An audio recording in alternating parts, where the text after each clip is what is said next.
What up, it's your boy Dvrth back at it again with another video, and today we are here with Attack on Titan Season 4, Episode 18. Last episode, we had a thrilling welcome back to the show. Eren is fighting the world. Our original squad just got out of jail. Zeke apparently went to what I'm guessing is Yggdrasil and met Ymir, and it's just Attack on Titan type stuff going on. There's mind-bending, time-bending things in the works here, and as always, I'm sure, well, not as always, but as I've been saying, I'm sure Eren has a plan for this. That's the most interesting thing, or the most exciting thing to me, is to see what exactly Eren's plan is, because if there's one thing that I do know for sure, is that Eren's plan is nothing like everybody else's plan. I think he has his own plan and goal in mind, and the mystery is what exactly is it. So we're gonna hop straight into it. If you haven't already, subscribe, like, comment, all the other stuff. If you're just a lurker, I appreciate you too. If you have any requests, whether it be more Attack on Titan or something totally different, the best place to send that in is always my social media. Link's going to be in the description. And if you want the full reaction to these episodes, that will be on my Patreon. Link's going to be in the description for that as well. We also have a Discord if you want to join that. So with all that being said, let's get our headphones. Make sure they're on. Them bitches is on, and let's just get into it. I feel really bad for Mikasa, because I know she really wants to help him. And I'm sure she has faith in him, but after what he said, how can you not know whether it's your own will or not? It just goes against what Eren believes if she goes along with trying to save Eren, so she's conflicted.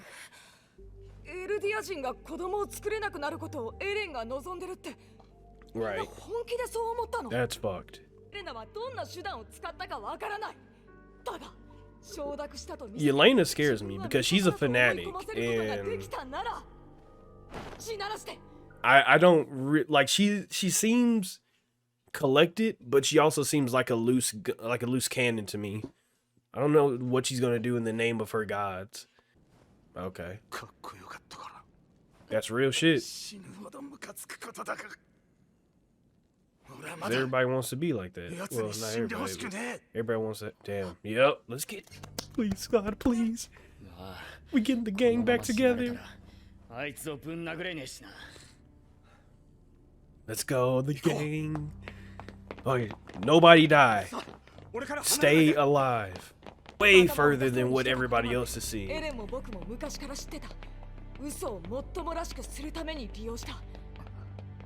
See, that's what I've been saying, bro. Like, Eren doesn't have to be lying per se, but he could be sprinkling lies within the truth.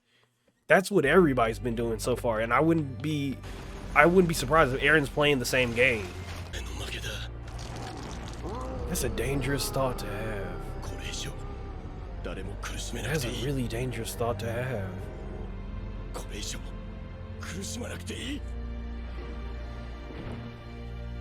Ooh, is Eren calling somebody, or oh!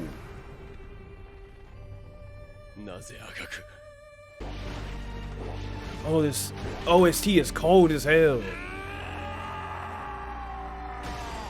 Ooh! Yo, he muffed his shit. Eren's cold as hell. I don't care what nobody say, bro. Really, dude? Do you really think it's gonna be that easy? No way he's gonna. Dude, you've known him too long. Damn. Oh my God, Eren. Jesus Christ, Eren. There he is. There he is. I knew he was coming. There he is, Jesus. Oh shit. Oh shit. The boy wonder. This is dangerous. Nice. Probably. Hey, by the way, this OST right here, or this OP right here, is fucking immaculate. I don't care what anybody says. This OP is in fucking sane. I love that it says you tell me what I've missed while it's showing anime. Now see, bing, bing, bing. Oh yes, no more Zeppelins now that Zeke's here. That's good. Yes. Oh my god, I totally forgot that Zeke has that throwing ability that's just unmatched. So the Zeppelins are gone. Oh shit. Oh my god, Zeke has just turned the tides. Zeke turned the tides. Yeah, this is horrible. This is almost worst case scenario for Marley, is for Zeke to show up while Eren is still able to fight. Alright, but I'm really afraid for Falco, because here's the thing. As soon as Zeke yells, he is in range.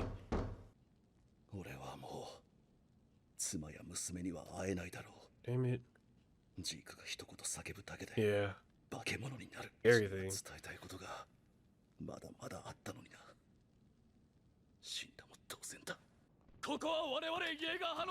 Get back to your fucking lab, Dexter.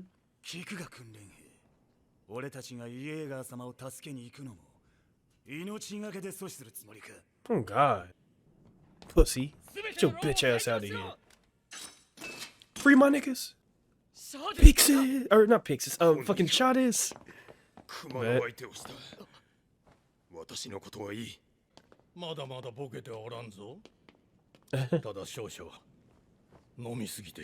Yeah, you did. But give it up to Pixis to still have a sense of humor in a situation like this. Oh god. So these are our frontline soldiers, huh? This is our vanguard. Oh. Oh, really? Oh, she's trying to... Come on. Damn you, Attack on Titan! Look at my children.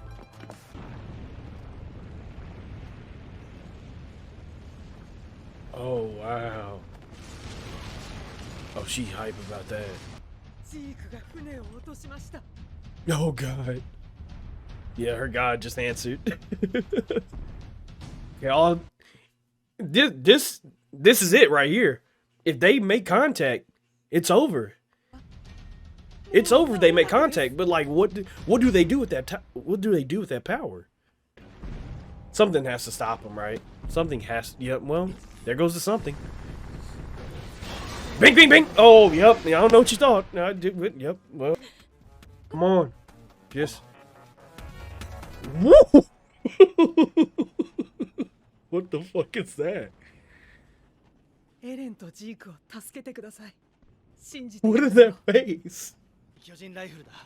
Anti-Titan rifle.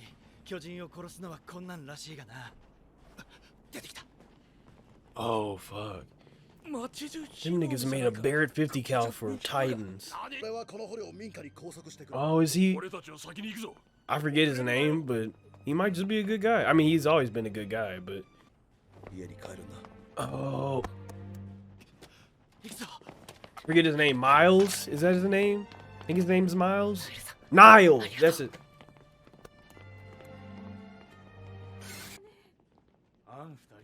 Oh my god, no. Oh, yeah, she's realizing that she kind of fucked up.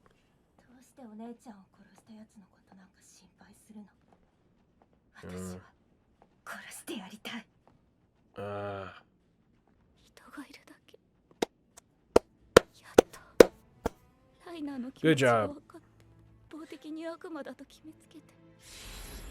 You killed one. Damn, I'm sorry.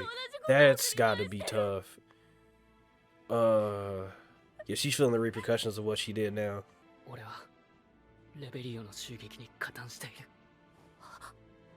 病院の傷痍軍人がエレン・イェーガーだと知らずに正 Oh. 規候補生になった。 Okay. 俺と結婚してずっと幸せでいるためにお Oh. 前に長生きしてほしかった。 Oh.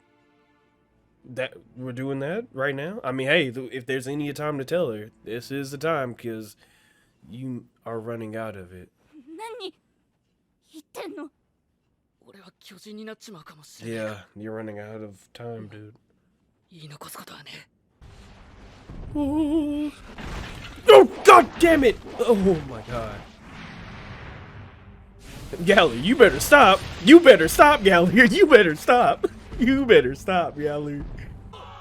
Really? Oh no! They got peak? Oh fuck! I was about to say no way. Oh fuck! Yo, is Peak the one that's doing it now? Oh, good shit. Oh!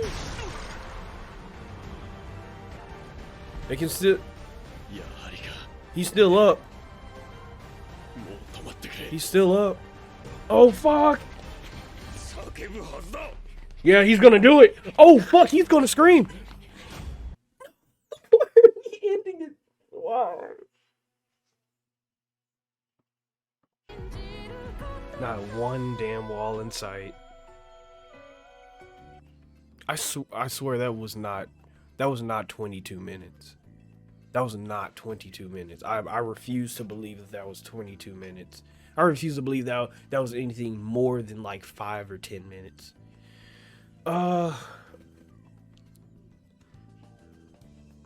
Okay. So first of all, here's the thing. We'll start off with Mikasa because that's the first thing that made me depressed in this episode. I in some ways I feel the worst for Mikasa, mostly because I can kind of understand what she's going through in a way. It's frustrating for her because it's conflicting. Because she does want to go and help Eren, of course she does. But after a conversation like the one we had in the last part, how can she even trust herself, right?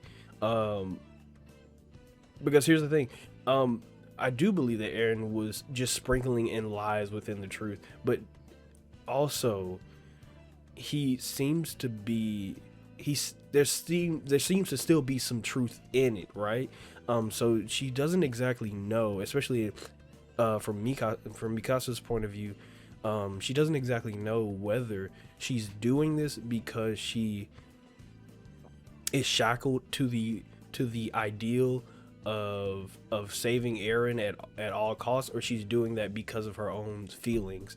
And if she does go out there and she saves Eren, is she doing it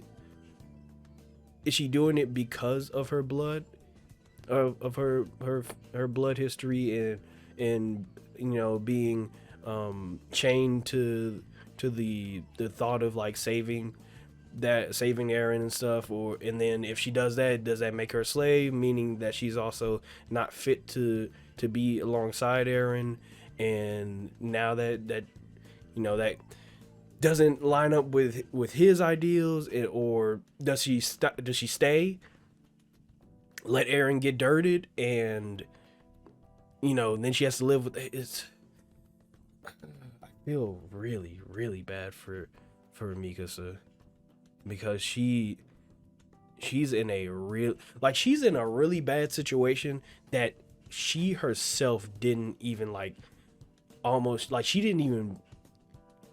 she even put herself in this situation. She was just born into this situation, and it's just fucked, right? Oh man, it's depressing, bro. And when it comes to Armin, like, I see what he's saying, right? Like, yes, it's outrageous. Like, what's happening is outrageous, but Eren himself is outrageous. So there's not like, yeah, you can believe in him, but here's the thing, like you can't expect everybody to believe in that man, right? From a lot of people's point of view, Eren is an absolute devil. And it's gonna take, like, even though they have the whole squad out there fighting for him and stuff, it's gonna take a lot to get everybody fully on the side of Eren, because we don't know. Here's the thing, we don't know what he's doing. Like, Eren hasn't said a damn thing. He hasn't said a damn thing. We just have to blindly follow him.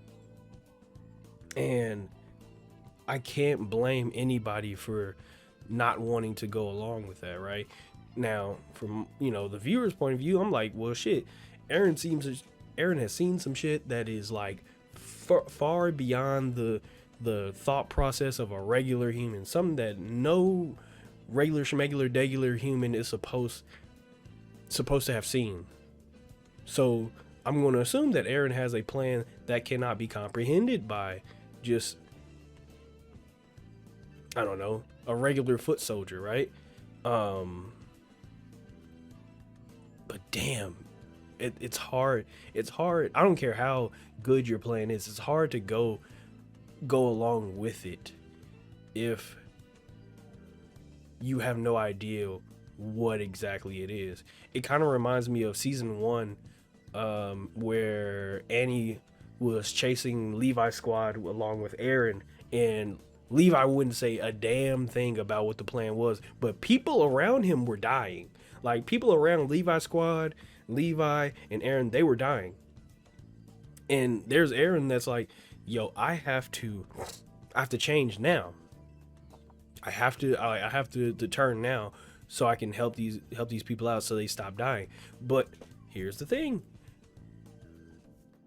Levi and Eren had an overall plan that, for all intents and purposes, even though it didn't work to a T, they had a plan that was going to work. And for a while it did work up until the whole hardening skin thing and blah, blah, you know. But it just reminds me of that situation, because now Eren himself is putting other people into that same situation where it's like, I'm not going to say a damn thing. I don't need to say a damn thing, but trust me, this is going to work. And everybody around him is like, dude, I don't believe you because you won't say anything. But I don't even know if he's allowed to say, is he? Like, because once we get into the whole time thing and like messing with time in this show, like, I'm not 100% sure if he can say anything. Like, is he allowed to say anything? I wouldn't say I highly doubt it, but I just don't know if he's allowed to say anything, because time is a hard thing to figure out the rules of. One thing I did like about this episode is John like admitting to himself, like, in the first season he was like, yeah, I hated that guy, but it was mostly because I was jealous of that guy because he was so fucking cool. And I can understand that, because here's the thing, John in the first season was a bit, well, John prioritized his own survival. He wanted to be in the wall chilling. He didn't want to get killed or nothing, put himself in harm's way. Understandable. I'm not even about to hate on that. Why would anybody want to go out and actually put themselves in harm's way? Here's the thing. Then Eren comes around, who literally wants to go out there and fight these unknown anomalies of the world that have already killed what they know as 2/3 of the known, like, population of humans. So to John, it made complete sense for him to be like, no, that guy's a suicidal maniac. I hate that guy. But to in like the absence of everybody else, for John to be like, but that guy's so fucking cool, right? It kind of gives, or it definitely gives a some rewatch value to, to the show as a whole, which this show has a stupid amount of rewatch value where like you can go back and watch from the first season and be like, ooh, okay, so you can watch it in different ways going back from the first season to the fourth. But when John says that he was jealous of him, he almost admired him, it's like, of course he would, because who wouldn't want to be able to have that kind of courage to be like, yeah, I'm gonna go out there and fight and probably die, but fuck it, this is for the greater good. I'm glad that even in that first season, John became one of the favorites simply because even though he was very much afraid, he found his strength in leading others to victory, and there's been times where he had to make very difficult decisions. So you can see, not only did going back to season 1, you can see how not only did John was he jealous of him and he thought he was really cool, but he also found obviously he found courage within himself by watching Eren do all this shit. So in a way, this final push for the sake of his people is kind of a nod to Eren in a way where it's like, I shouldn't do this. This is going to get me killed, but damn it, I know what he would have done in this situation, and I might as well be for him when he needs me most. While because he was there when I needed him most, and I didn't even know it back then. So shout out to John, because John is one of my favorite characters in the show. Definitely one of the unsung heroes of this show, I would say. Let's see what else happened here. I talked about this in the last episode, but damn it, Reiner, I hate that he has this thought process, and I get why Reiner has this thought process of where he's like, he thinks that he's about to end it so quickly, and it's scary. And I said this last episode that it's scary to me because I like Reiner a lot, but every time Reiner says, yeah, bro, I just gotta end this quick, do you not understand? Me and a friend were actually talking about this the other day, where it was like we rewatched the first season, episode 25, where Annie beat the shit out of Eren. Beat the ever-loving shit out of Eren. He was on the ground, head half caved in, leg gone, arm gone, and proceeded to stand up after that and start propelling himself towards Annie while she's running mock speeds, propelling himself with just straight up anger and willpower. And if you go back and you watch that scene, you realize how stupid it is for Reiner to say that. This man propelled himself with one leg and one arm and a caved in head, propelled himself at another Titan just off of pure anger and willpower. I am not counting anybody like that out. That is the worst mistake that you could ever make. And that's why every time Reiner says something like that, I'm like, dude, please stop, because that's death flags for me. I mean, of course, everybody that's a Titan shifter is going to die, but damn it, that is massive death flags for me, and it scares me to no end. Now I get why Reiner says that, because one, Reiner is tired. That let's just be real, Reiner is probably one of the he's one of my favorite, if not my favorite character, because he has one of the best arcs. If you really look at his arc, he has one of the best arcs in anime, in my opinion. He's just God, Reiner's great. He's damn near the perfect character, right? But with him being the perfect character, you can tell how tired Reiner. Reiner is tired. I've never seen a man more tired of just dealing with the tomfuckery of the world. So I can't blame Reiner for being so desperate and just quick to try to end the fight. Because as he said, Reiner says it perfectly. Everybody suffered enough.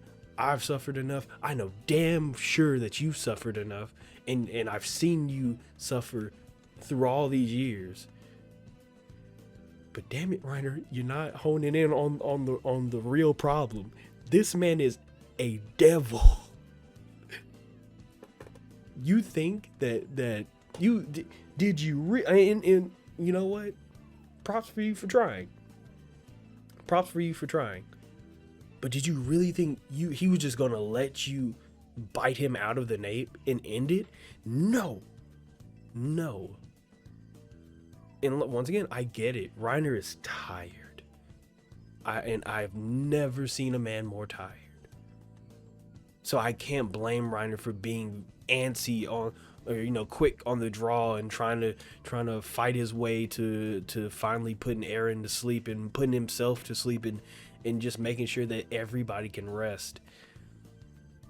But dude, you gotta take into account who you're fighting. You gotta take into account the pure willpower of this absolute animal, this mastodon.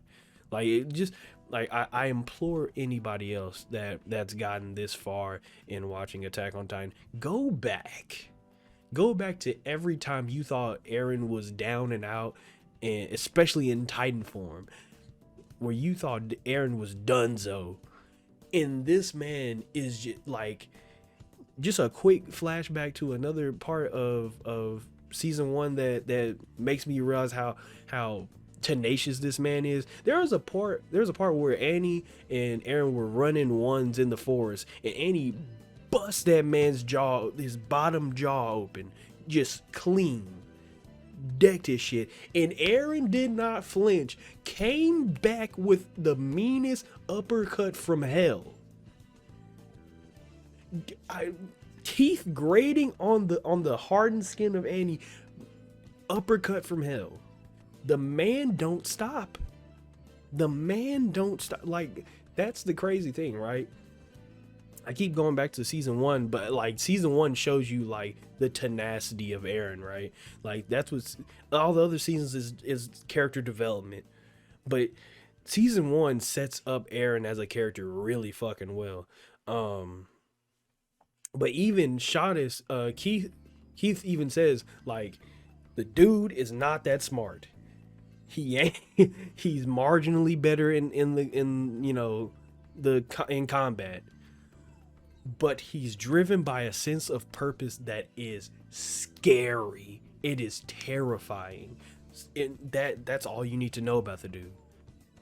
So I'm hoping, like, and here's the thing, I'm hoping that Reiner can, like, I don't want Reiner to give up. That's just not. No, I don't want Reiner to give up. But I want Reiner to approach these fights a little bit smarter. Like, and once again, I can't blame him if he doesn't, because he's tired. I can't blame him if he doesn't. But damn it. Oh, I really want Reiner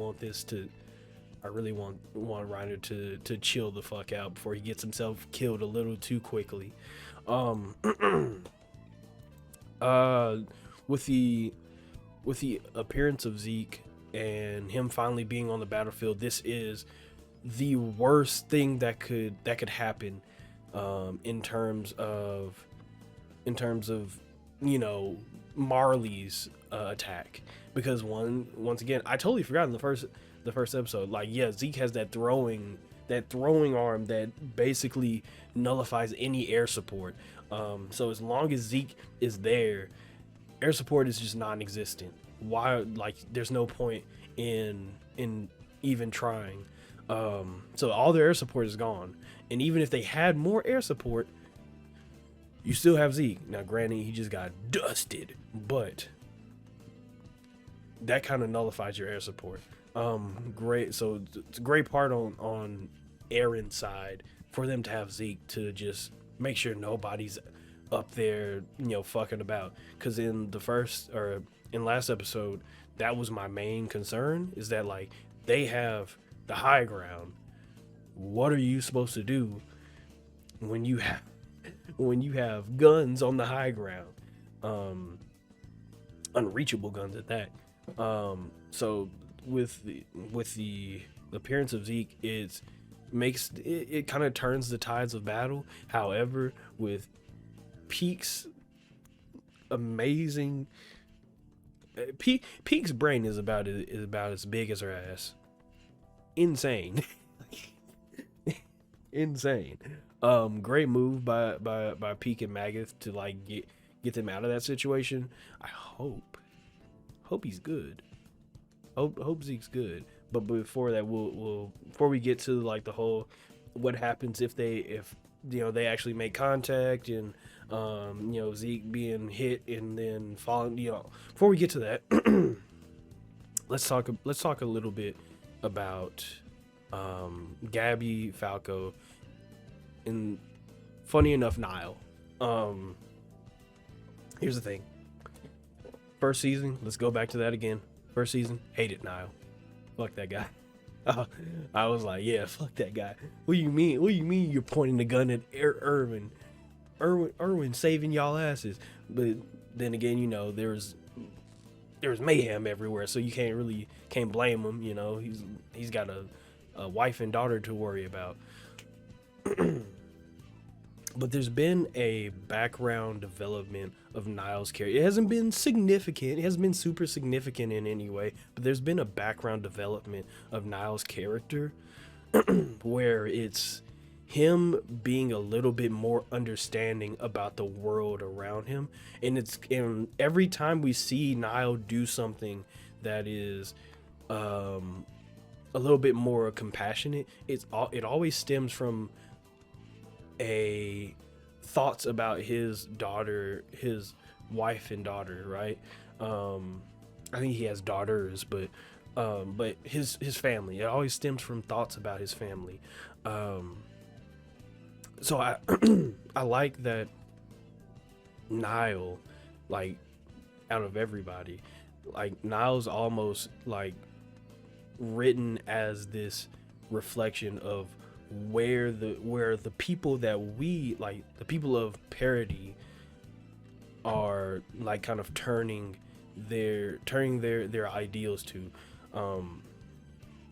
where it's Niles, who was very brash when it came to stepping outside the law and things like that, because like you gotta remember, like Niles is the same guy that pointed the gun at Erwin because Erwin was had Titans running through the street because that was a part of his plan, and he was like, dog, this is for humanity, and Aaron was like, yup. Just another day. You gotta realize who Niles is. So for him to come as far as to take a POW and be like, go be with your family, one, it shows a lot of character for Niles, but it also shows a lot of like look at where Niles has been and look at where he is now. And speaking of POWs,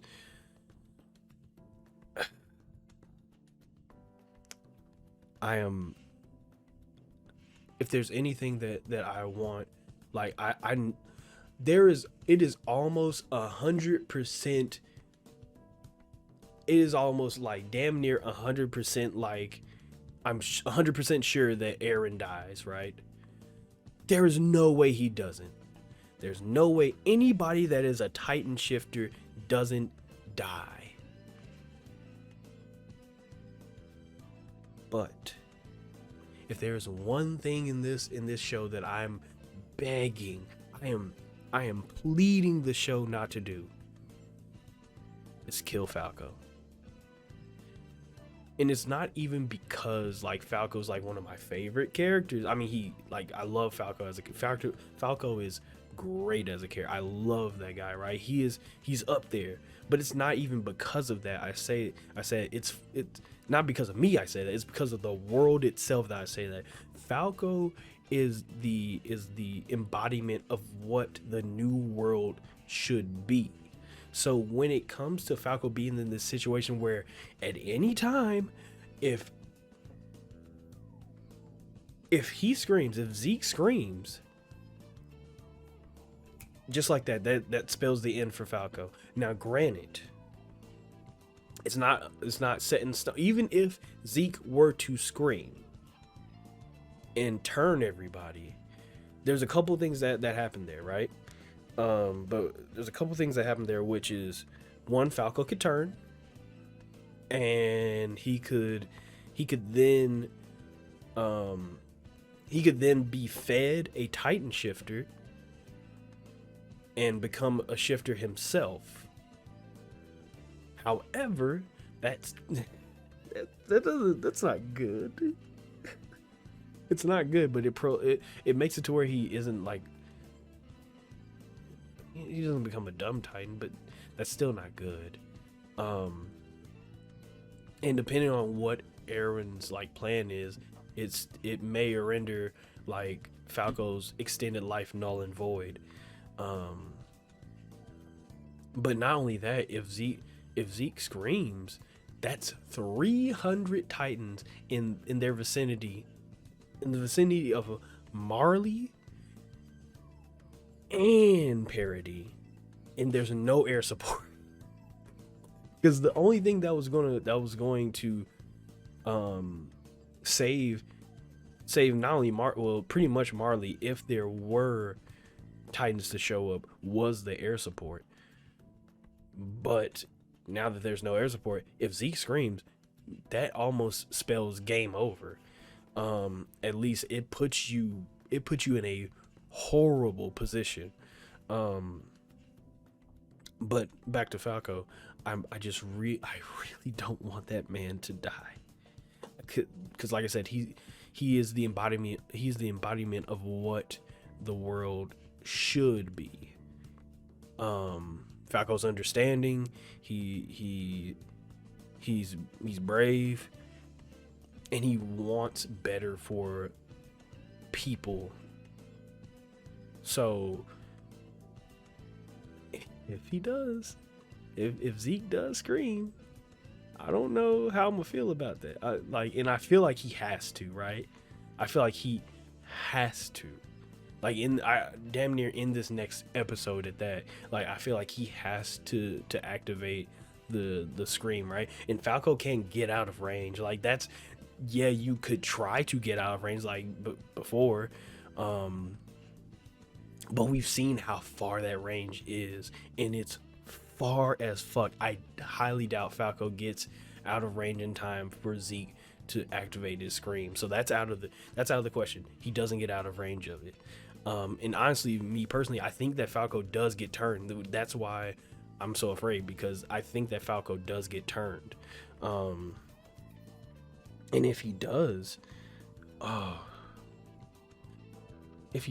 not only will that hurt the future for the world, because like I said, Falco is the bridge that the world needs, but that's going to devastate Gabby, and Gabby is going through a lot right now as it is, where she's finally coming to the understanding that everybody has been waiting for it to come to, which is they're not devils. That's been something that I'm sure everybody that has watched season 4 has been screaming at their monitors and TVs and phones since Gabby stepped on the scene, where, you know, obviously Gabby is very much brainwashed. She's born into this. She's indicted into this. She is brainwashed with this. There's no way Gabby wouldn't think that way. Even when Gabby killed Sasha and you know, she was getting her ass beat after that, I was like, ooh, that felt good for like 1 second, and now it just feels bad. And it's mostly because, yeah, I wanted Gabby to learn this lesson, where it's like, they're people, and some people suck and some people are good. So now that she's finally realizing this, it's even worse for her because now she's having to deal with the epiphany of like, oh shit, I killed a person. Like, it's not that, like, before she was killing enemies like that.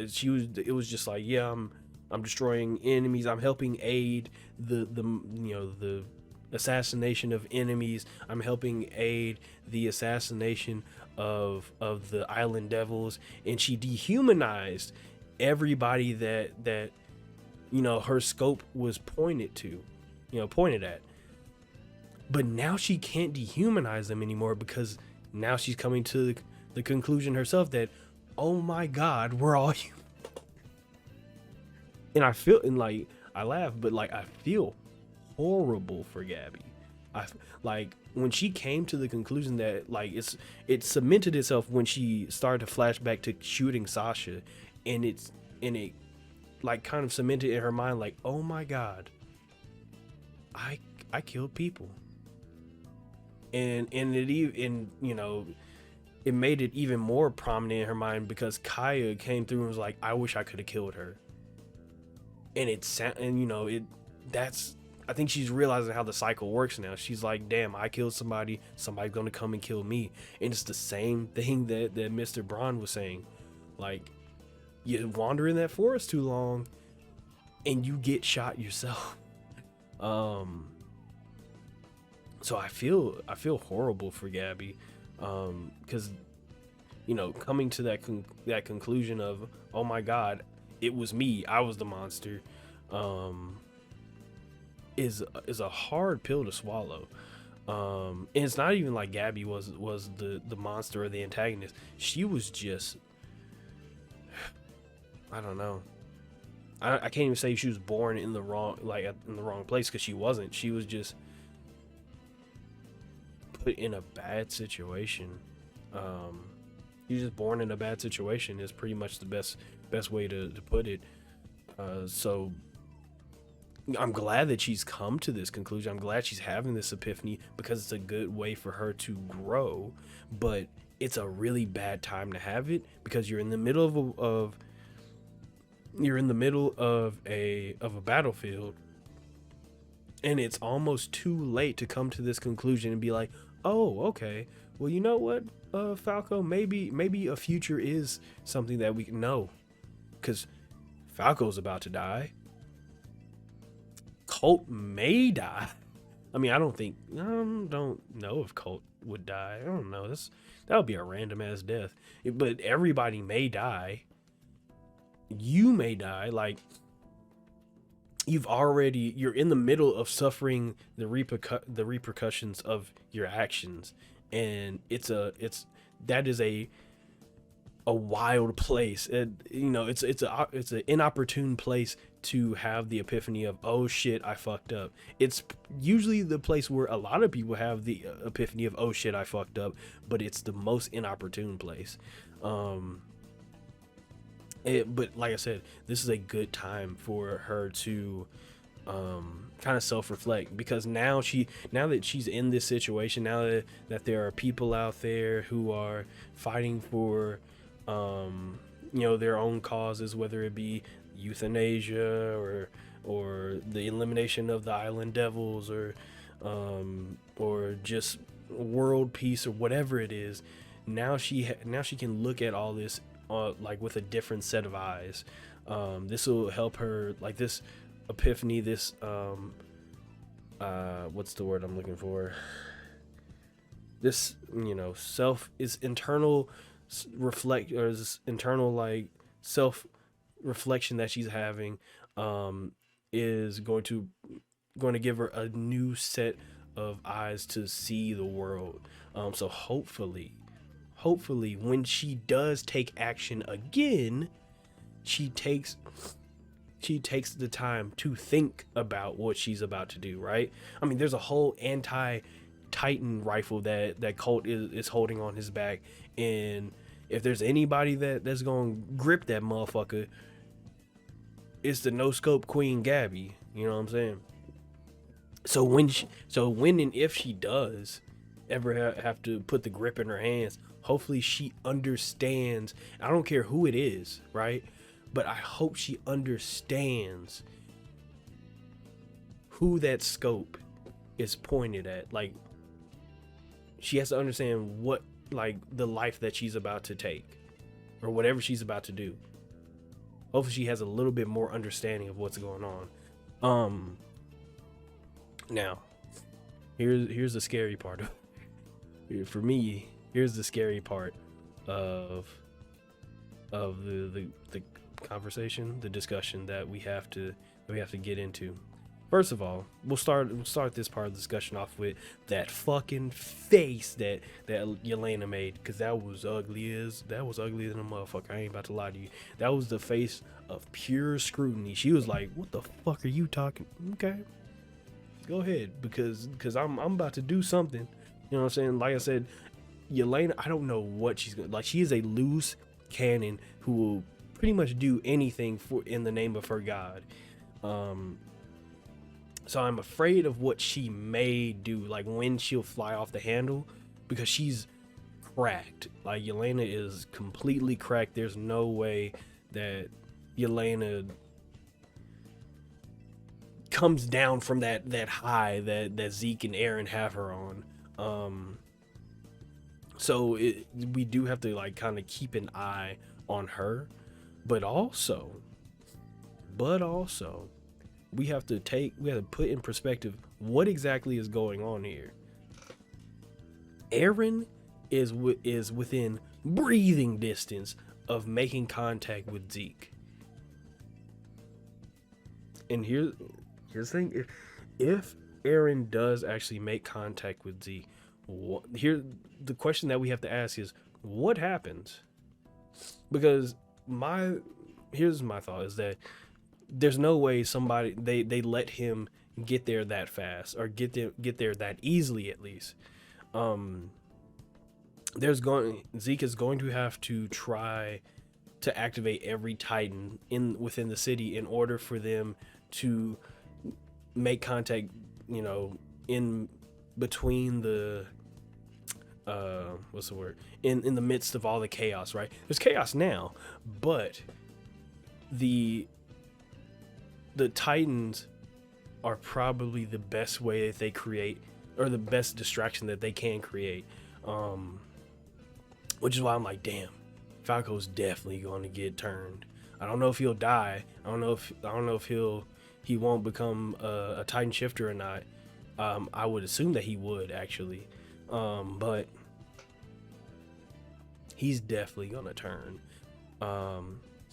So now we have to think about what exactly happens when they make contact. That's a scary thing. We know what Zeke wants to do. He wants to make it to where no one can have kids. And I'm guessing a little bit of the rumbling has to happen, right? But we have zero idea of what Eren wants to do with that power, because the thing that we have to continuously remind ourselves is that even though Zeke is the key, Eren is the lock. So when we activate the power, it's not up to Zeke, it's up to whatever Eren wants to do.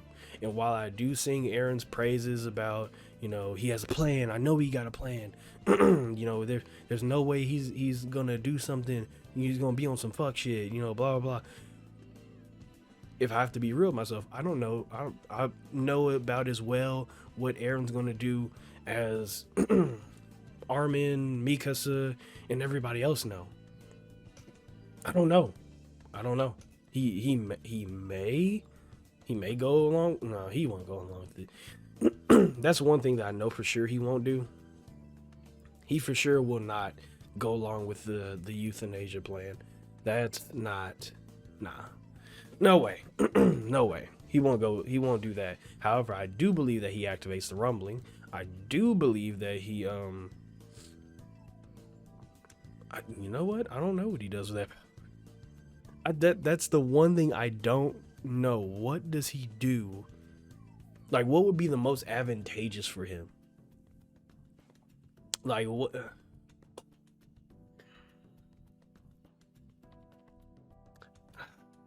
So we don't even know what Eren has seen.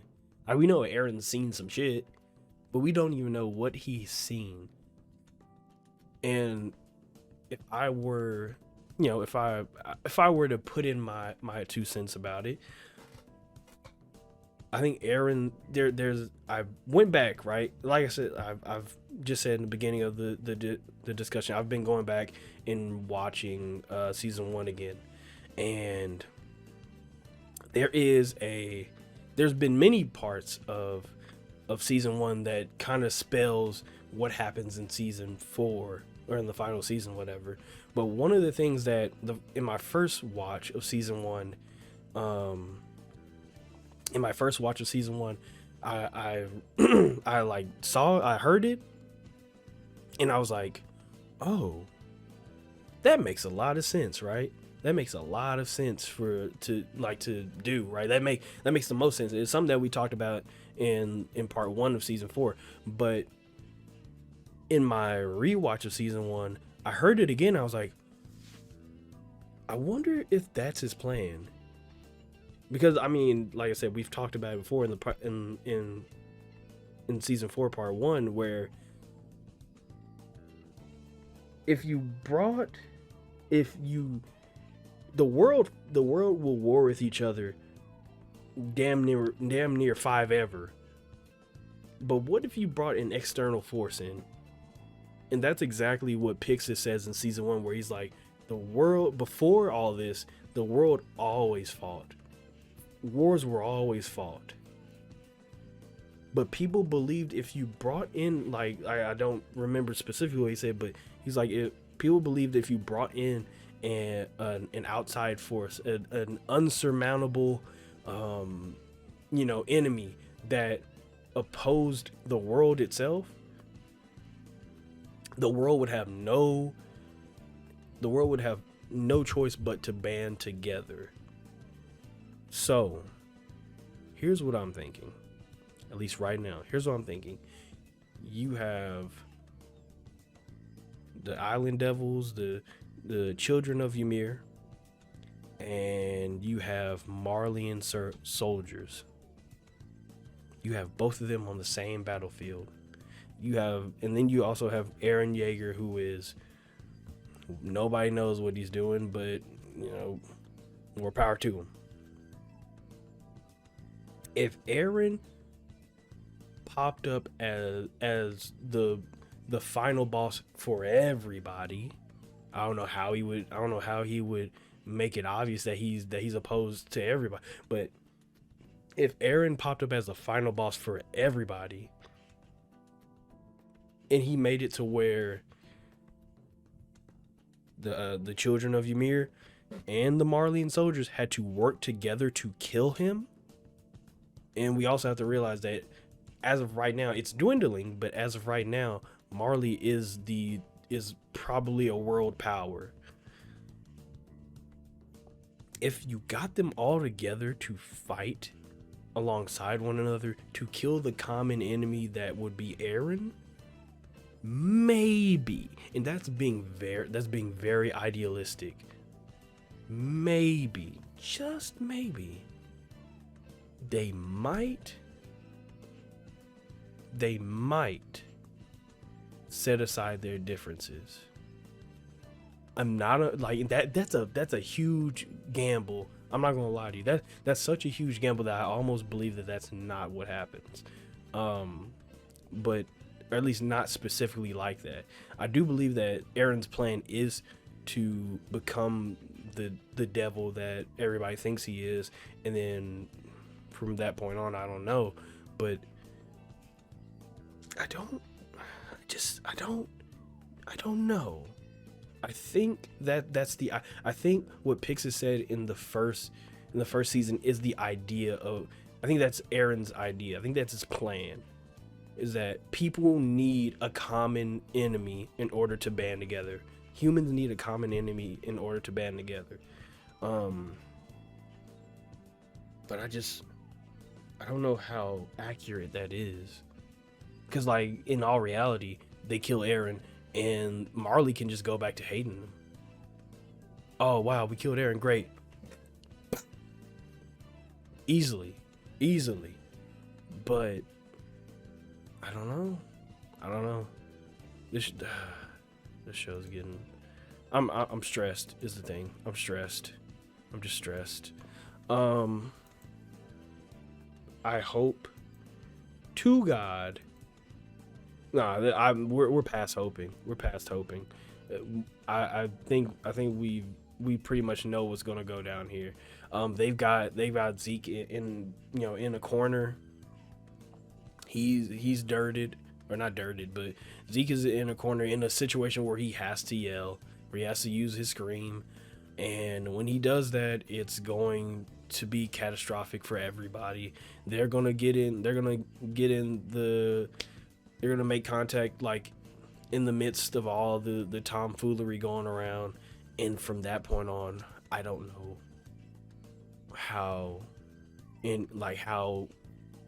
what they do. Like, I just don't know what they do from that point on, because it's fucked, dog. It's all fucked. But damn, this show makes me want to, like, wait. It makes me like. This is a show in which I wish I was I wish I was late to the party. I wish I was extremely late to the party to watch this show, right? Because I really just want to binge everything. Because damn, it didn't feel like 22 minutes to me. It just felt like 5 minutes, and then it was over.